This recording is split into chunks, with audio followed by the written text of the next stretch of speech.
Hi, I'm Lason Perkins with Basketball Sense. What we've done here is we've put together a collection of different delay sets and tempo control sets from some of the most innovative coaches in basketball. Men such as Dean Smith, Al McGuire, John McClendon, Pete Newell, and high school coaches such as Bud Lathrop. A lot of ideas to help you think about what you want to do in terms of controlling the tempo and securing the victory at the end. So, why would you want to run a delay set? Why would you want to have a tempo control offense in your game plan? Well, I think there's a couple of big reasons. Number one, it's late in the game. You've got the lead. You want to protect that lead. You want to knock time off the clock. You want to get good high percentage shots. So what do? You don't want to just hold the ball and just wait for the clock to run out. You still want to keep your attack up and try to look to score. Now, secondly, what happens if you're playing against a bigger team, a stronger team? They like to play up tempo, and you got to keep yourself and your team in the game. You can run these offenses and really spread them out, frustrate them, and take high percentage shots, as well as keep the ball in the hands of your best players. Now, another reason why you would probably want to consider a tempo control game or a delay set is what happens if a team just sits back in the zone. If you get a lead, you can pull that team out of that zone, make them play man-to-man. If they're especially poor at it, you'll be able to take advantage of their mistakes by cutting to the basket and looking for opportunities to score layups or get fouled and go to the foul line. Now, keep in mind, if you run a tempo control or you run some sort of delay game, you really have to be fundamentally sound. You have to work on things such as being strong with the basketball, making good passes, making hard cuts to the basket, making sure that you shorten the pass so that you're not throwing long passes that can be picked off and taken to the other end and scored on a layup. Now, in addition to the teaching points that we just talked about, there's several others that I want you to keep in mind as you begin to prepare your team to run a tempo control or a delay offense. The first thing that your players need to understand is the 5-second count or the closely guarded rule. Make sure that they're aware of that rule and understand how to break the 5-second count when they're closely guarded. The second thing that you want to keep in mind is defensive balance. Anytime the shot goes up, you want to make sure that you have 1 to 2 players back in order to prevent the other team from possibly taking the ball down the court and scoring a layup on you. The third thing that you want to really talk to your players about is the type of shot that you want them to take. Be specific. Tell them layup only, foul shots only, or if you just want to take time off the clock. It's your decision, and your players need to know what you want. The fourth thing is that on all cuts, you want them to finish the cut all the way through. You don't want to cut halfway and then come back to the ball. Cut all the way to the rim and then fill out or fill the spots depending on which offense that you're working from. Now, another thing that you want to talk to your players about or teach them is the use of the pullback crossover or the backup dribble. When anytime they're attacking pressure or if there's a trap approaching, they can use that dribble to get out of trouble. The other thing that you want to talk about when we're talking about pressure is trapping. How do you want to handle traps? What specific skills or techniques do you teach your players in order to combat the trap? And then the last thing, especially when it's the end of the quarter or the end of the game and you're looking to take the last shot, stress your players' second shots. Get to the offensive rebound, try to get the second shot, and that way you've got that chance to pull out that victory. So here in this collection of ideas, we hope that you'll be able to pull some things out that you can utilize with your team.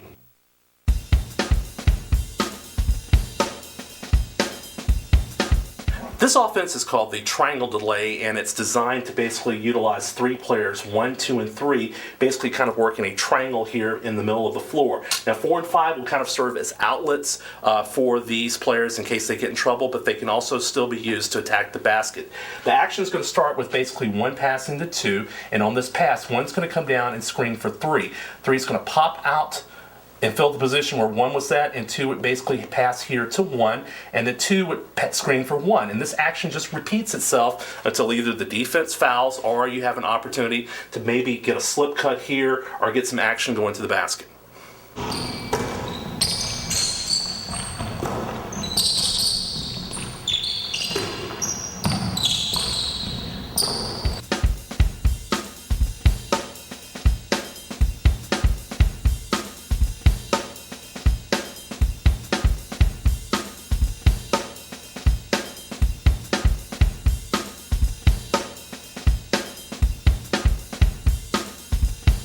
Now here's an option that you can add to the offense, especially when the guards up top are being heavily pressured.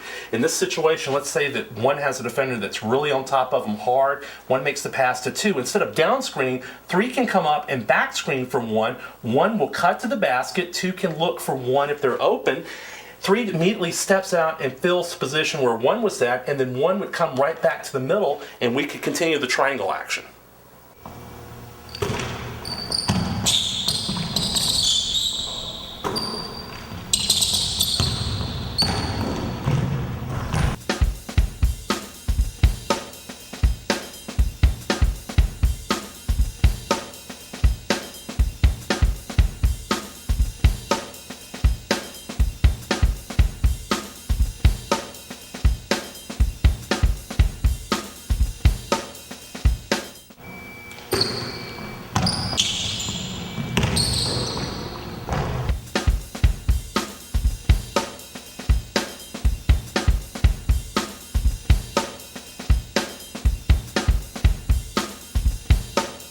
Now let's say if one is not able to make the pass here to two, if one decides to hit four, we would again continue the screening action with one basically screening for three, and then four could reverse the pass right here to three, and then we could just continue the action.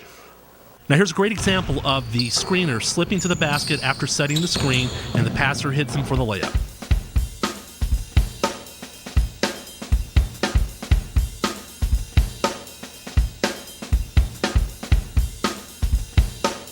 Now, what happens if the guards here decide to hit the high post player? Now, in this situation, you've got several options to choose from. The first one would be to let this player basically go one-on-one and attack the basket. The second would be to have both players, 3 and 2 here from these top spots, cut to the basket, and then they would fill back up to the top. Very similar to the action that the Princeton offense uses. And again, you're just trying to move the defense, make sure that everybody is still active, but you're also looking to score layups whenever possible. Anytime we hit the high post, that player has the option of going one-on-one and looking to attack the rim.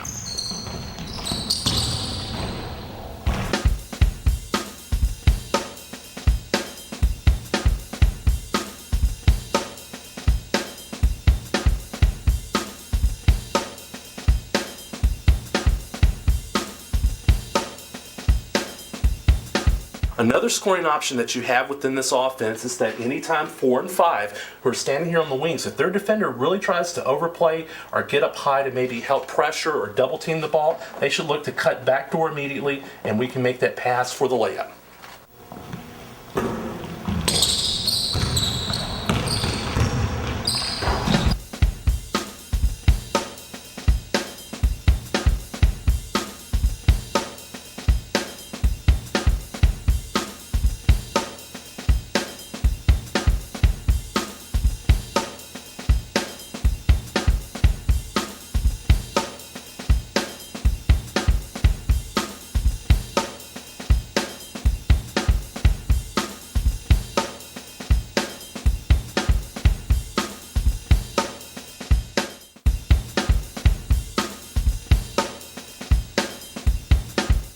This next set is called a stack delay. Some coaches call it the Tiger Pause, named after Bill Foster, the former coach at Clemson University who used this offense.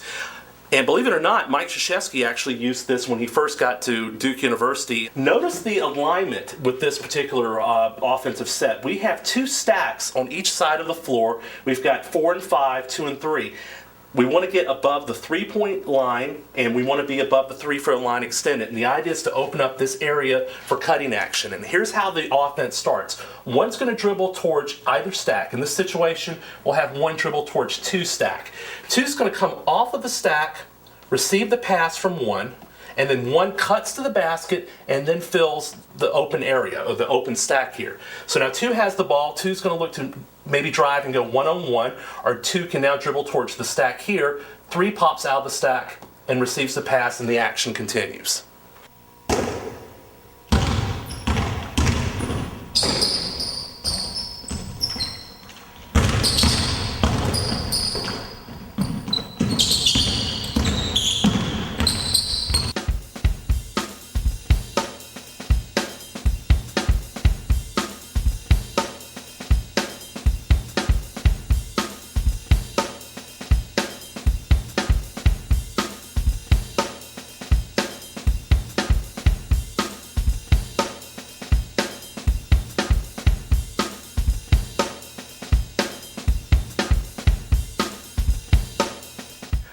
let's continue the action here and talk about some scoring options that are going to be available out of the stack delay. The first one is, again, if 3 can just take the ball and go one-on-one, 3 should look to go ahead and drive to the basket. Now let's say that 3 starts to dribble here to the stack and 1 begins to come off the stack, but his defender gets really aggressive and tries to jump early.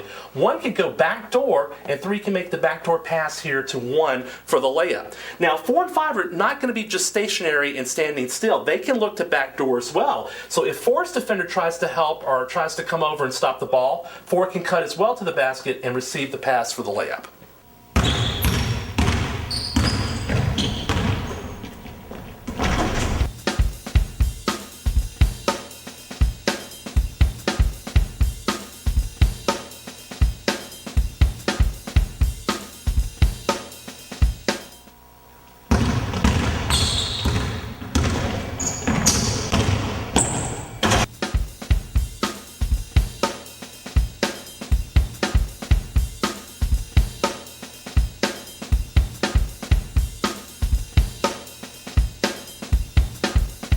Now, in addition to 4 and 5 serving as basically as screeners in the offense to help get 1, 2, and 3 open, we also want them to be a pressure release situation in which, let's say if 1 drives over towards the stack, 2 pops out of the stack, 2's not open, 4's really not open, 5 can flash immediately towards the basketball, 1 can pivot, throw it here to 5, and then come back and receive the ball, and then reset the stack and get right back into the offense.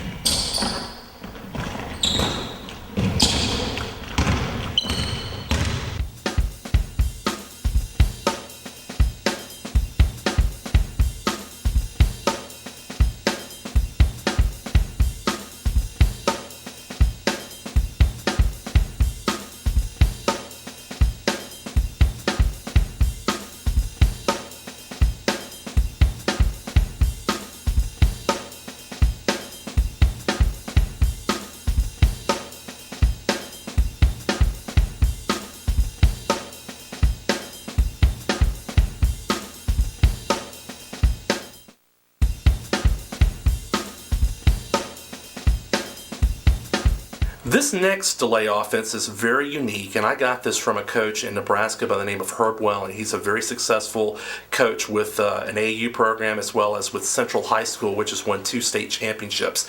Now, Coach Welling told me he got this offense from Ray Mears, a very successful coach back in the 60s and 70s at University of Tennessee as well as Wittenberg College, and it's basically called a 3 corners delay. Now, here's how the offense is set up. You place your best ball handler here at the old hash mark on the side of the floor.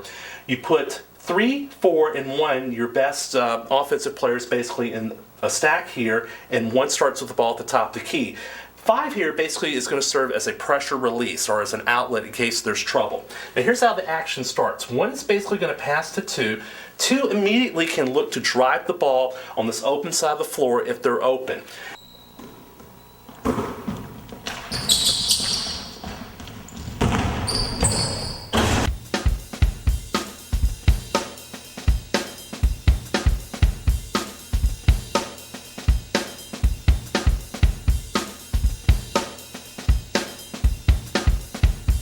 After 1 passes, 1 is going to cut to the basket and then cut to the stack. Now, as soon as 1 cuts, the first person in the stack, which is 3 here, is going to flash towards the basketball, and now 3 either looks to catch the ball up top, or 3 can cut to the basket if they're overplayed.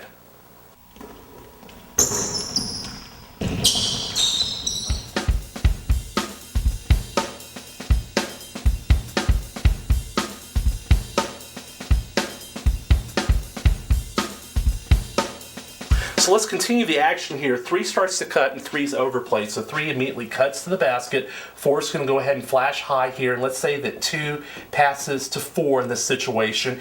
2 would immediately just kind of V-cut to get themselves open again.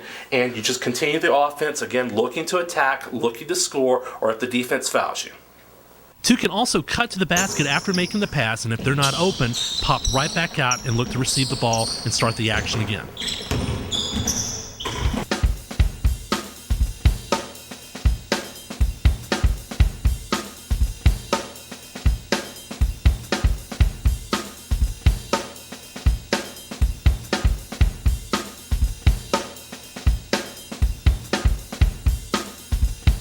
because 2 is your best ball handler, your best driver in this situation, the defense is probably going to really overplay them and prevent them from catching. So again, if 2 is really overplayed, 2 immediately should look to cut back door because they'll have an open side of the floor and 1 makes the pass here. Then if they're not open, 2 should flash right back up to this old hash mark here and look to continue the offense. Now here's an example of any time the ball handler gets in trouble, 5 flashes over to serve as a pressure release.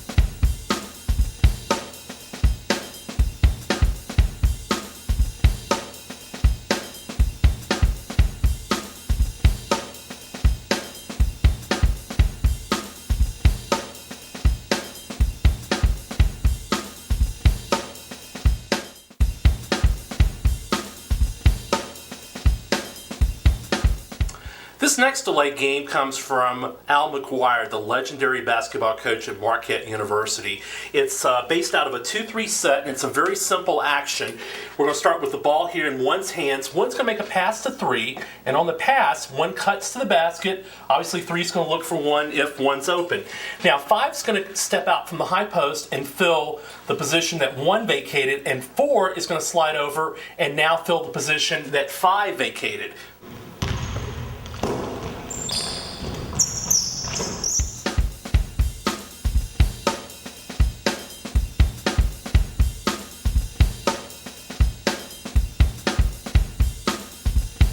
So let's continue the action. 3 has the ball.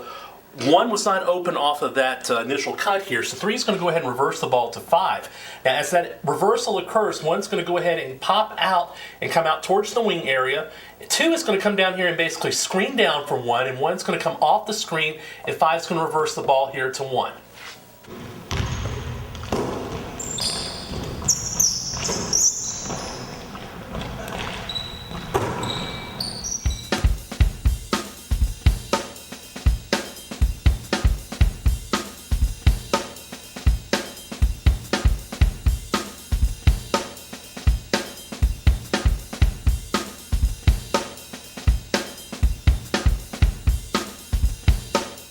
So now 1 has the ball here at the top. 2, after screening, pops out to the wing. 1's going to pass to 2 and again make a basket cut. 4 will come out and fill the spot that was vacated by 1. 3 now fills the spot that 4 was in, and the action basically just repeats itself until you get either an open layup or the defense fouls you to try to stop the clock.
Now keep in mind that anytime that the defense attempts to overplay the next pass receiver, that receiver should look to cut back door. So let's say in this situation, 1 begins to empty out to the opposite side. 3 is denied the pass here from 2, so 3 can cut back door, and 2 should look to make the scoring pass.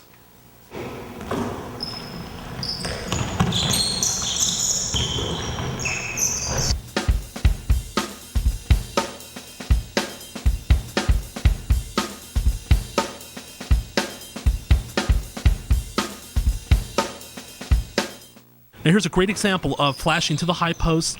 The offensive player felt they were overplayed and they cut to the basket.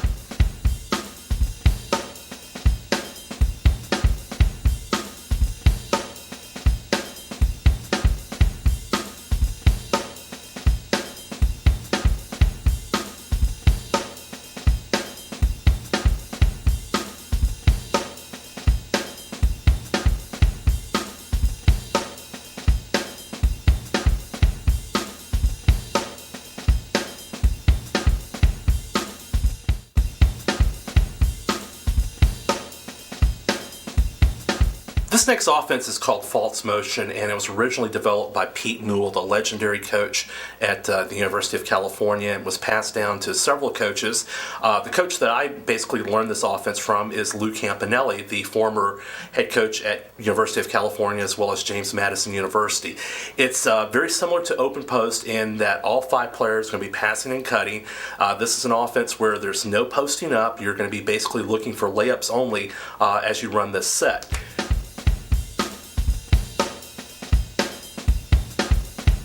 We've got the offense set up with 2 players at the top of the key here, these 2 top spots, 3 and 4 on the wing, and we've got 5 in the corner. The action begins with 1 basically passing to 2, and 1 cuts to the rim as hard as possible looking for a layup. As soon as 1 cuts, 4 is going to come and fill this top spot here. 1 would come out and fill the wing position, and 2 again is looking to see which cutter is open. Let's say if 2 decides to pass to 4 here in this situation, 2 would now cut to the basket, 3 comes and fills high, and 5 now fills high, and the action continues.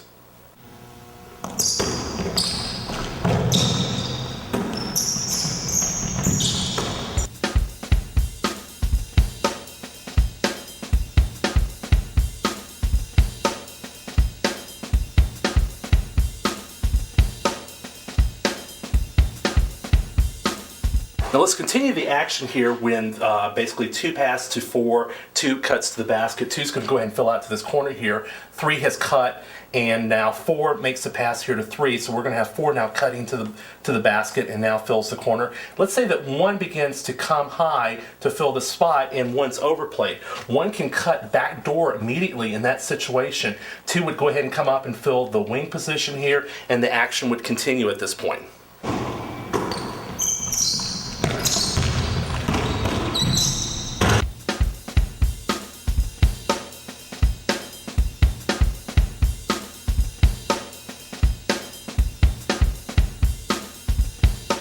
Now, in addition to the guard-to-guard pass, there's also an option if you make a guard-to-wing pass. So in this situation, 1 and 2 are up top. We've got 4 and 3 on the wings, 5's here in the corner. Let's say if 1 decides to hit 4 here. 1 goes ahead and makes the cut to the basket and would then come out and fill the corner and then read which spot's open next. Now, we don't want 2 coming across the court here to fill this spot. We want to keep the floor open. So in this situation, 4 would dribble up to fill the top spot. Now, anytime we have a dribble up situation occur, the closest offensive player here cuts to the basket and looks for a possible layup, and then 3 and 5 would begin to fill the spots, so that way we keep the floor spread in balance and we're still looking to score.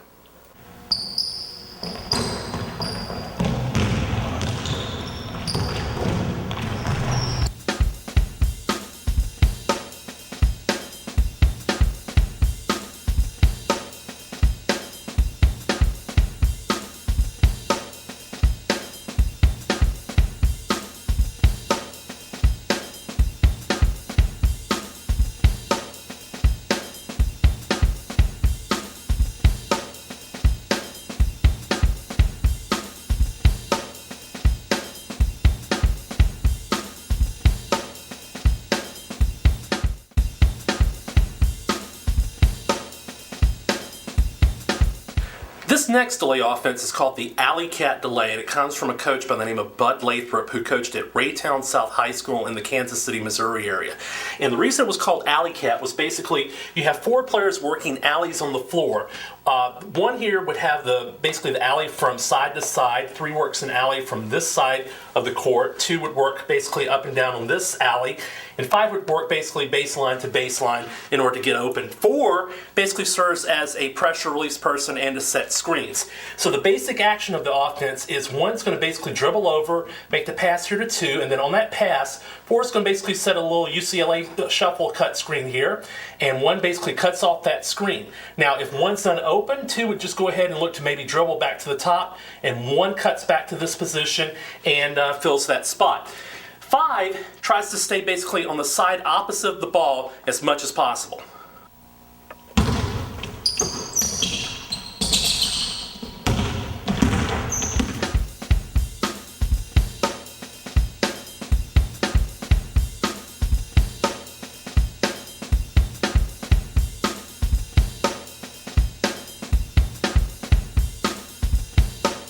Now we'll continue action 2, dribbled up to the top of the key, and now in this situation 2 is going to go ahead and hit 3 here on the wing. 5 again is going to follow the rule to stay opposite the ball, so 5 clears out this area. 4 slides over and basically sets a little shuffle cut screen here for 2. 2 cuts off the screen, and if 2's not open, 3's just going to dribble back up to the top. 2's going to come and fill the wing position, and basically the offense is going to continue until you get the layup or the shot that you want or the defense fouls.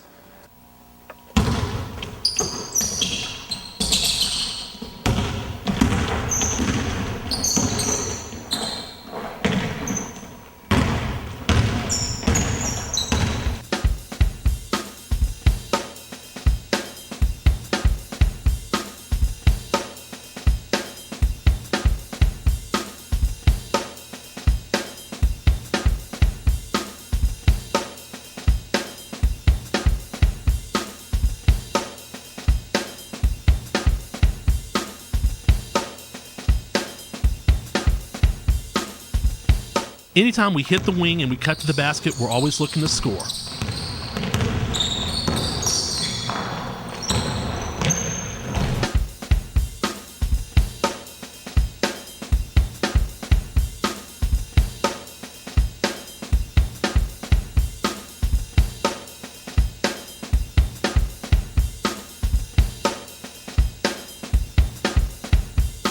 Now, there might be situations in the game in which the wing receiver is going to be overplayed. And in that situation, let's say that 2 begins to dribble over to make the pass here to 1. 5 again is going to clear out to stay opposite the ball. 1 can't get open. What 1 can do is obviously 1 could cut backdoor in that situation, or 2 could just continue over to the wing, and 1 basically will loop cut to the top of the key, basically using 4 as a screener.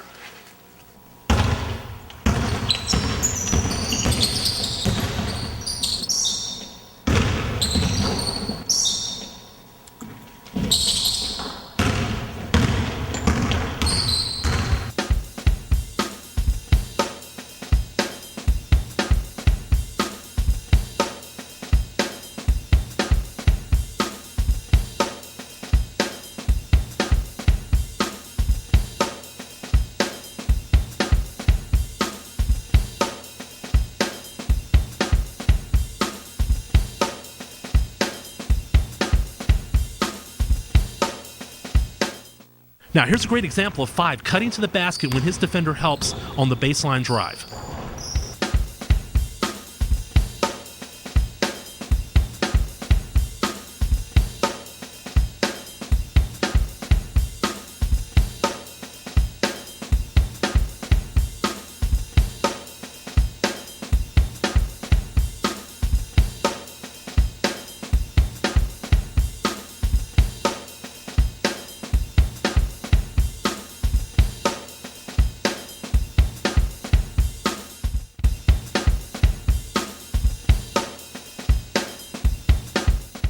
This next set is called the box delay, and the reason it's called the box delay is that the offensive players basically start in a box, 5 and 4 at the elbows, 2 and 3 down on the blocks, 1 with the ball. And the action begins with 1 basically choosing a side and dribbling over. So as 1 dribbles here to the side, 3 basically cuts to the top of the key off of 4 here, just using 4 as a stationary screen. So 3 comes to the top, 1 makes the pass here, and then 3 now dribbles over to this side of the floor. 1 replaces 3, and now 2 comes up to the top. The action just continues until, again, the offense basically is either fouled or there's a situation where one of the ball handlers can drive to the basket for a layup.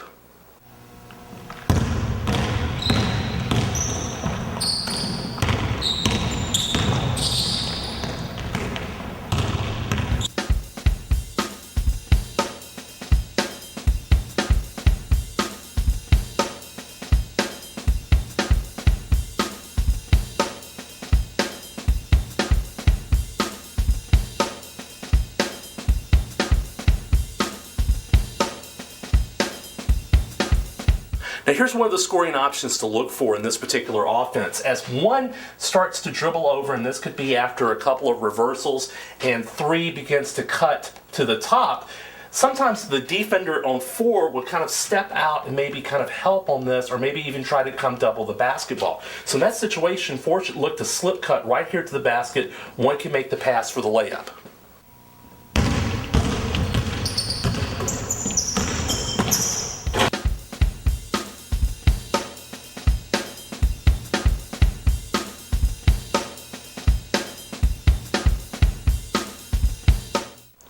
This set also allows you some versatility so that if you get a situation where your best player or your best ball handler has the ball at the top of the key, you can set up some isolation situations for them. And the way to do that is, let's say 1 here has the ball and 1 decides to dribble over to 2's side.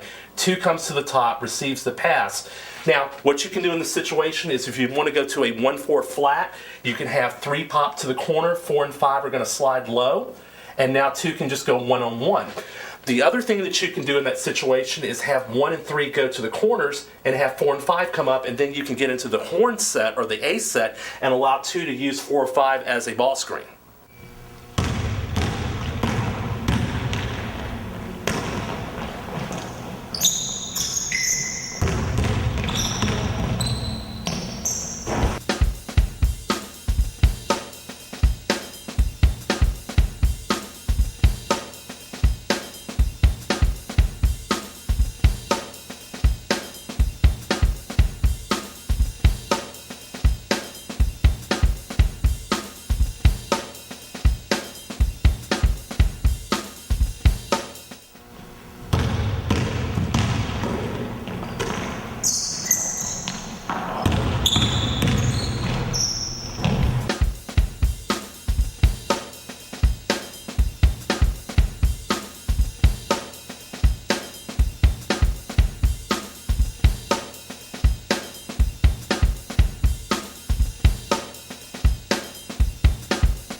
This offense is called the rapid cut delay, and it's really very similar to the open post offense in that it's going to involve a lot of passing and cutting and getting all 5 players involved in the offense so that you can have numerous scoring opportunities for everyone on the court. Now, the offense is set up with stacks here on each wing, 2 and 4, 5 and 3 here in a stack, and 1 with the ball. And this is how the offense starts. 1 is going to dribble basically away from one of the stacks. So in this situation, we'll have 1 dribble towards this side of the floor. As 1 breaks the lane extended area, which we'll just draw an imaginary line here. When 1 gets to a side of the floor, 5 is going to begin to cut to the elbow here, and 5 is going to read the defense. If the defender is playing behind or below, then 5 is going to pop out, and 1's going to reverse the ball here and now cut to the basket.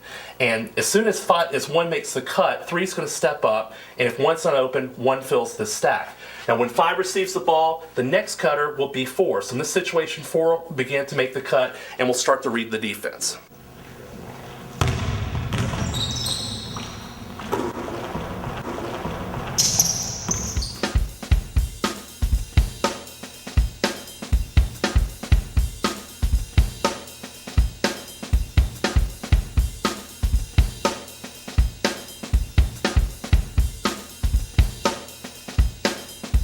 Let's continue the action here. 5 now has the ball. 4 begins to cut to the elbow. And let's say in this situation, 4's defender begins to overplay. As soon as 4 hits the elbow, 4 is going to cut backdoor, and 5 is going to look to hit 4 for a layup. Now let's say if 4 is not open off that cut, 4 has to come out and quickly fill the stack again, because 2's coming in now and reading the defender that's guarding 2. And let's say in this situation, 2 cuts to the elbow and 2's open. So 2's going to go ahead and pop out, and 5's going to make the pass.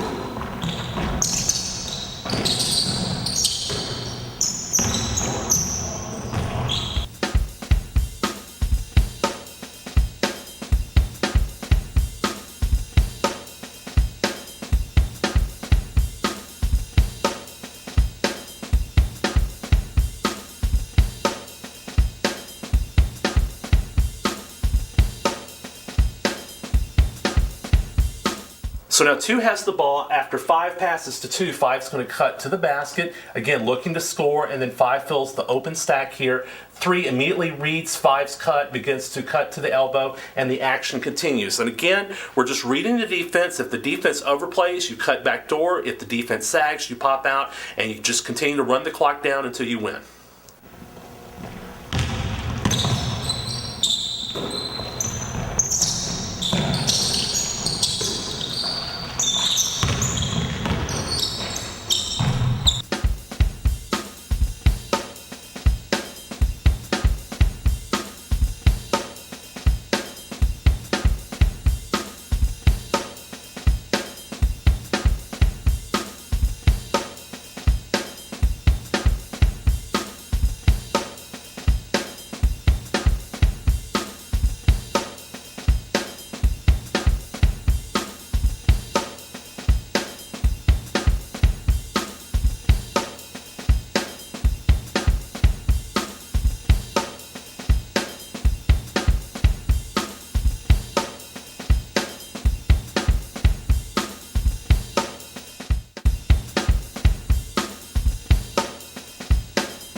This next offense is called a 5-high delay, and I originally borrowed this from Don Meyer, the successful coach at David Lipscomb University, now at Northern State.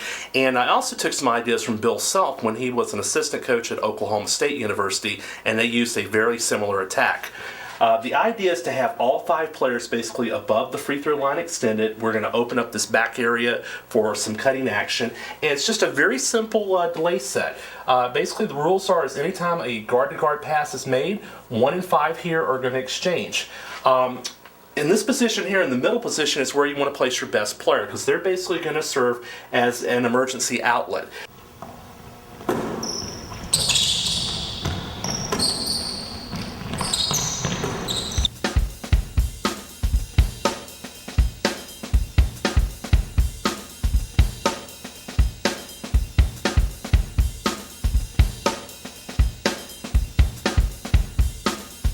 Now let's continue the action here, and now instead of making the guard-to-guard pass, we'll have 2 basically pass here to 4. Now on this pass, 2 is going to go ahead and cut to the basket. We'll have 1 and 5 exchange here on the opposite side of the floor, and instead of having a player cut across, 4 will just go ahead and dribble up here to the top position, and 2 will fill their spot. And again, we're just keeping the ball on the side of the floor, we're still looking to attack the basket, and we're keeping the floor spaced.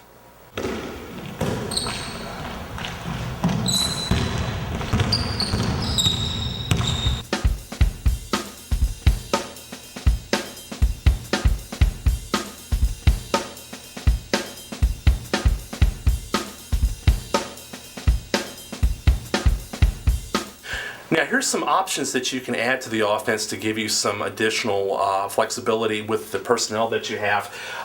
In this situation, 4 has the ball, 5's here up top. Let's say that 4 decides to begin to dribble towards the wing area. So in this situation, 4 begins to dribble, 2 can loop cut to the top and fill this position, and 3 is going to look to go ahead and maybe cut to the basket here and maybe look for a quick pass here from 4. And then on the opposite side of the floor, we would have 1 and 5 exchanging to keep the defense busy.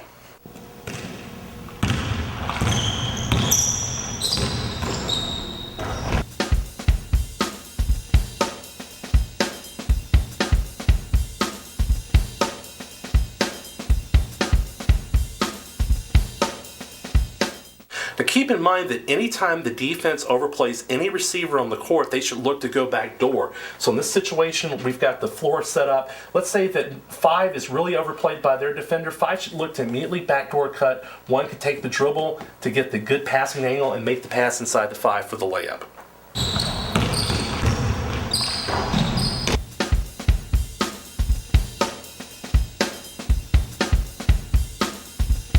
Now let's say if you decide to make the pass here to the middle, this player is going to immediately catch and face the basket and look to go one-on-one. And remember, you can get the ball into the middle of the floor to the player at the high post at any point, and that player has the option of going one-on-one, looking to attack the basket and score.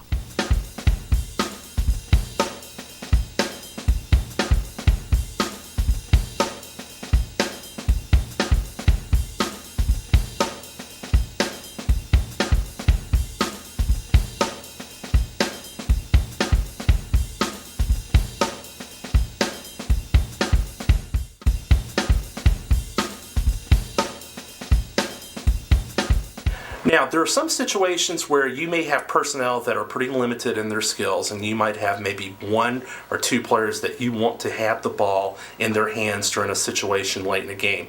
This offense is basically a give and go delay game. It's just designed to keep two players with the ball as much as possible. So we've got the court set up. 1 and 2 are your primary ball handlers. 4, 5, and 3 are on the basically the side away from the action. And how it starts is basically one's going to pass to 2. One cuts the basket. If one's not open, 2 just dribbles right back up to the top, and 1 comes and fills the wing spot here. And this action would basically continue until either the player is open for a layup or the defense fouls to try to stop the clock.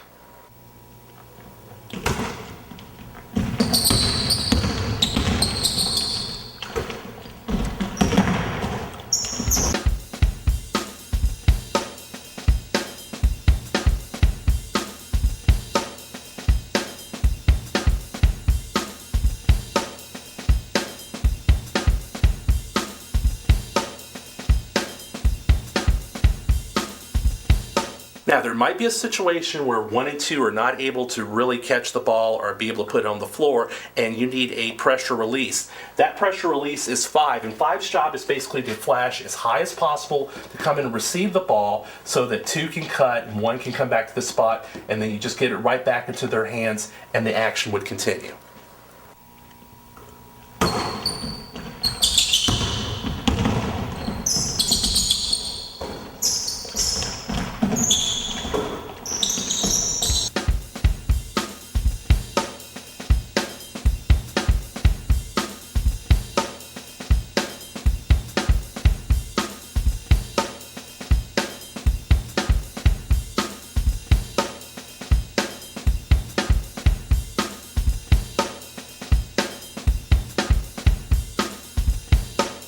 Now, let's say that you are fortunate enough and you have a number of ball handlers that you have the ability to put on the floor.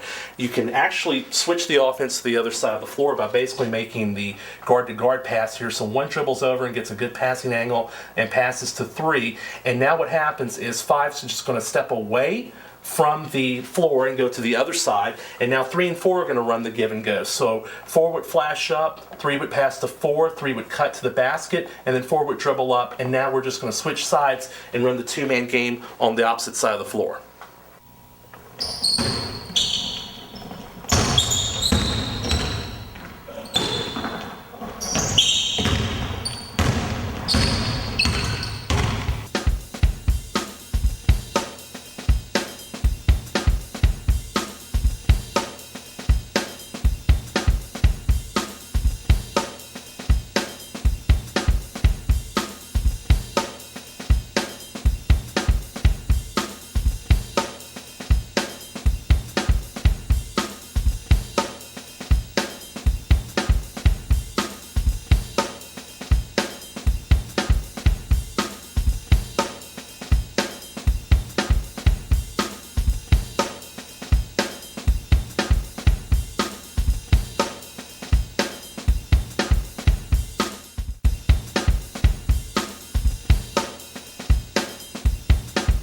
Let's talk about the four corners offense, which is designed to have your best 3 ball handlers out above the 3-point arc and allows your post players to basically hide in the corners. It creates space that allows the ball handlers here to penetrate to the basket, and then if the defense helps, the ball handler has a number of options to choose from. Basically, 1 here has the ball, and what 1's looking to do is to try to drive and create a situation where either the ball's going to get taken to the basket for a layup or even get fouled. Now, if 1 gets in trouble, 1 could easily kick it out here to 2, and on that kick-out pass, 2's going to basically look to drive into the middle of the floor, and 1's going to come back out and fill this position. And again, you want to keep the ball in the hands of your best free throw shooters late in the game or your best ball handlers, so that way you minimize the number of turnovers.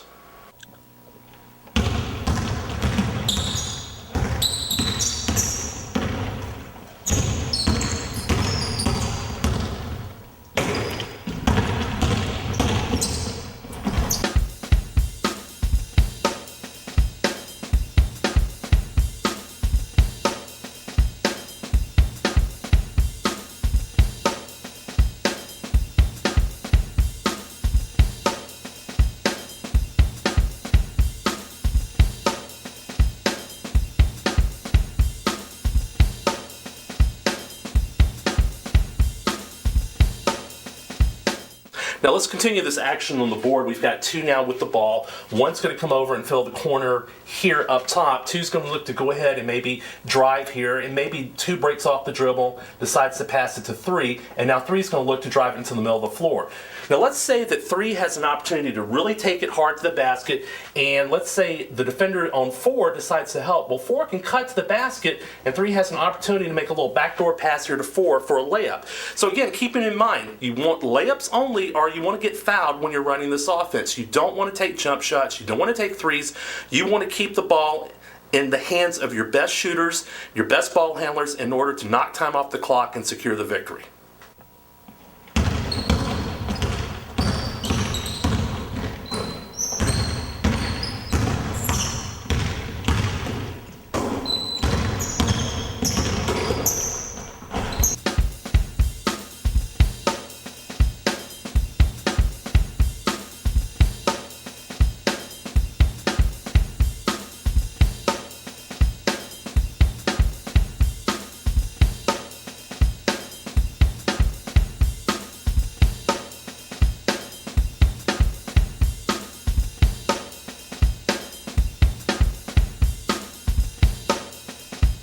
Now, coaches have a variety of ways that they try to defend the four corners. One way that we've seen coaches defend it is basically to man the three players here at the top, really play aggressive man-to-man defense, and then place the two post players here in the lane in a tandem in order to prevent penetration by one of the ball handlers.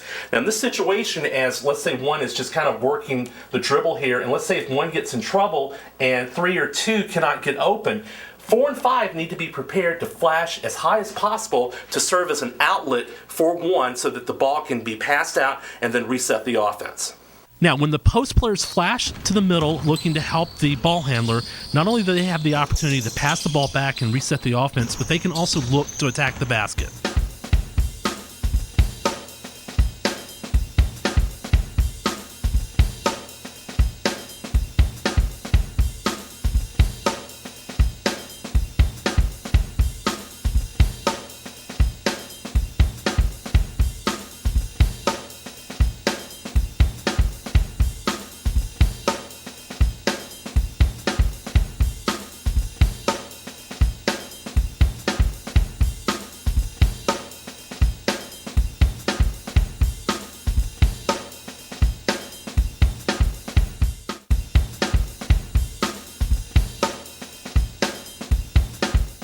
Now this is a variation of four corners, except now we have four players on the baseline, and this is a very popular set for coaches that like to run this at the end of a quarter, where they put their best player at the top of the key with the basketball, and that player goes one-on-one. It's basically the same principles. One here's got the ball, one's going to look to dribble penetrate here into the lane. If one gets in trouble, both 3 and 2 are going to flash up high. One can kick out here to 3 and then basically take their place in the corner, and now 3 looks to drive and create a one-on-one situation.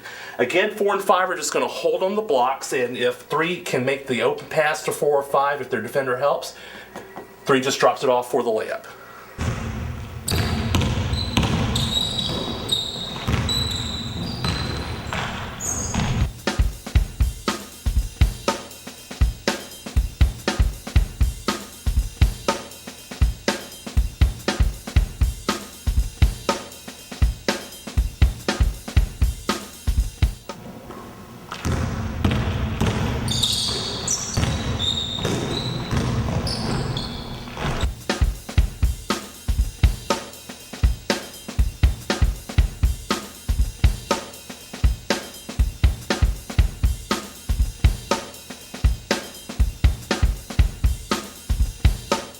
There's some additional action that you can add to this offense to help your ball handler if they get to a situation where the defense is pretty tight on them. The first would be to bring a post player up to set a ball screen for this player. So in this situation, 5 sprints up and 1 uses the ball screen to attack, and then 5 would just roll, and then you could continue your action with 2 and 3.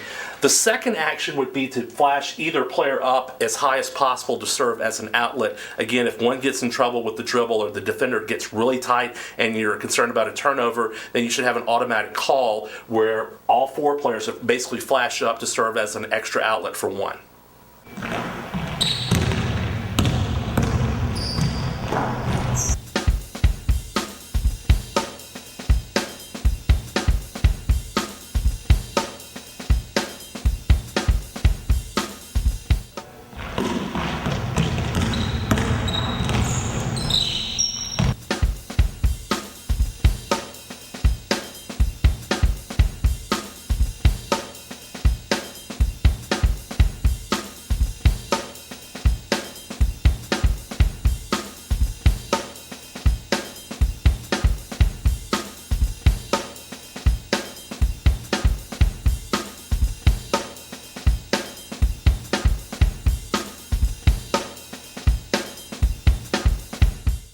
Thank you so much for purchasing this video and for giving me an opportunity to put together some ideas and some things that will hopefully help you secure a couple of victories during the season.